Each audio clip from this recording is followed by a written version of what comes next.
It's 2 a.m. You're finally drifting off. Then you hear it. That thin, high whine somewhere near your ear. You freeze. You hold your breath.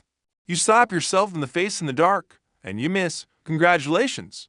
You just lost a fight to an animal that weighs less than a raindrop. Now rewind. A cave, 50,000 years ago. Same darkness. Same whine. Except back then, that sound wasn't just annoying. It was the single most dangerous noise a human being could hear.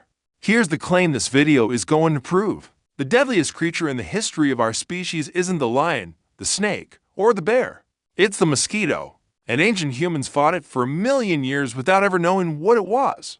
Let's start with how one-sided this fight actually is. Forget every predator you're scared of. Lions, sharks, wolves, crocodiles, all of them combined across all of human history. Don't come close. A historian named Timothy Winograd wrote an entire book on this. He estimates the mosquito may have killed nearly half of every human who has ever lived. That number is debated, but even the careful estimates are staggering. Nothing else on Earth is in the same conversation. Think about that for a second. The scariest animal you can picture has fangs and muscle. The real champion is a bug you can crush with a napkin, and here's the cruel twist. The mosquito doesn't actually kill you. She just delivers the thing that does. Yes, her. Only the females bite. She isn't even hungry. She needs your blood to make eggs, so technically you're not being eaten, you're being farmed. Riding inside her is a tiny parasite called Plasmodium. It slips into your blood while she drinks. That parasite is malaria. To an ancient human, there was nothing to connect. You got a tiny itch on a Tuesday. You got a killing fever 3 weeks later. The weapon and the wound never looked related at all. So, how do you fight an enemy you can't see, can't link to the damage, and can't even swat in the dark? The first weapon was fire. You already know fire for warmth and for scaring off predators. But the smoke did something quieter and just as important. It drove mosquitoes away. A smoky fire at the mouth of a shelter was humanity's first bug repellent.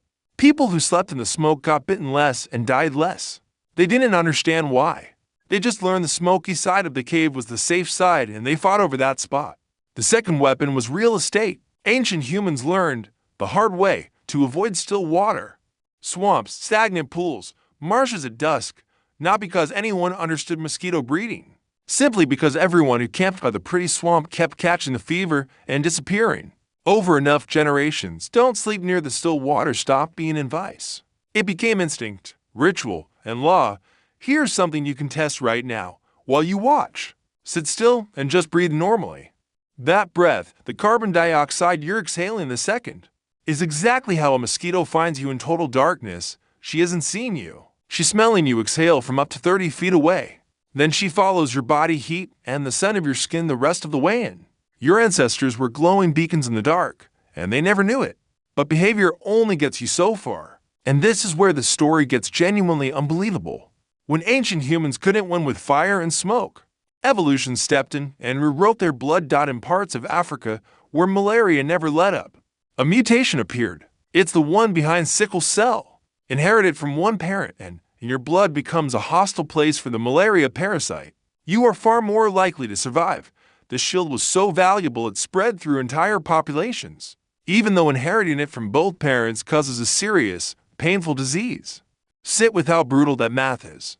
The mosquito was killing so many people that a dangerous mutation was still the better deal. In other regions, different armor appeared.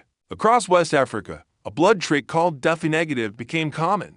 It slams the door on one whole type of malaria completely. Think about what that really means. The war against the mosquito is written directly into human DNA. Your body still carries the scars of battles your ancestors fought before riding, before farming, before history began. But here comes the twist that makes all of this almost tragic.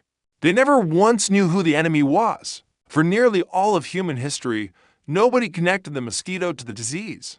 The bite and the fever were separated by weeks, so the two never got linked. Instead, people blamed the night air near the swamps, the bad air. They thought the sickness rose out of the marsh like a mist and settled in your lungs. While you slept, that belief was so universal it survived into modern language. The word malaria comes straight from the old Italian Malaria. It literally means bad air.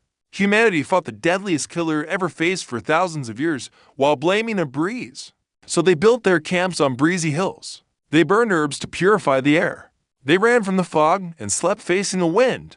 Every instinct pointed at the sky, and the real killer was sitting quietly on their arm the whole time. We only found the truth in 1897. A doctor named Ronald Ross finally proved the mosquito was carrying the parasite inside her. A million years of dying, and the answer arrived barely a century ago. Now think about your own last camping trip.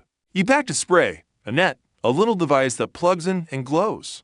You still woke up covered in bites. You still lost. The most advanced species on the planet, armed with chemistry, still gets outsmarted by a bug older than we are. So the next time that wine wakes you at 2 a.m. and you slap the wall and miss, don't feel silly. You are just the newest soldier in the longest war our species has ever fought. Every itch you scratch tonight is a scar from a battle a million years old, one your ancestors bled for, evolved for, and died in, against an enemy they never even got to see. Coming next on Thalix, what ancient humans actually did when that fever finally came. No doctors, no pharmacies, no medicine, just plants, instinct, and each other. Some of what they figured out hospitals still use today. Subscribe so you don't miss it, and tell me in the comments, what home remedy does your family swear by? I have a feeling some of yours are older than you think.